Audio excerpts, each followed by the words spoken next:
రెగ్యులర్గా వీడియో కింద మెసేజ్ పెట్టకపోయినా సరే వాట్సాప్లో కొత్త వాళ్ళు, నాకు ఇంతకుముందు ఎలాంటి పరిచయం లేదు, మొదటిసారి వాళ్ళ నెంబర్ నా దగ్గర కూడా లేదు, మొదటిసారి మెసేజ్ పెట్టారు వాట్సాప్లో. చాలా వివరంగా సామాన్యులకు కూడా అర్థమయ్యేట్టుగా చెప్తున్నారు అని పంపించారనమాట మెసేజ్. ఆ ప్రస్తావన నాకు పంపించిన వాళ్ళతో ఏం తెలియదు, ఇక్కడ తెస్తున్నాను.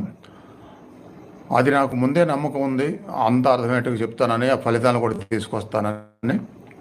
అందువల్ల మిగతా వాళ్ళు కూడా మీకు ఎంతవరకు అర్థమైంది, ఎంతవరకు సాధన చేస్తున్నారు, ఎలాంటి సంశయాలు వచ్చినాయి, ఎప్పటికప్పుడు ఈ నడుస్తున్న వీడియో కింద కానీ తర్వాత వాట్సాప్లో కానీ నాకు మెసేజ్ పెడితే దాని ప్రకారం నేను నేర్పించే విధానంలో మార్పులు చేర్పులు ఉంటాయి. మామూలుగా సంపూర్ణంగానే చెప్పుకుంటూ వెళ్తాను, కానీ మీ యొక్క ఫీలింగ్స్ కూడా పెడితే ఆ సంపూర్ణతకి మరి ఒక ప్లస్ పాయింట్స్గా అది యాడ్ అవుతుంది అన్నమాట.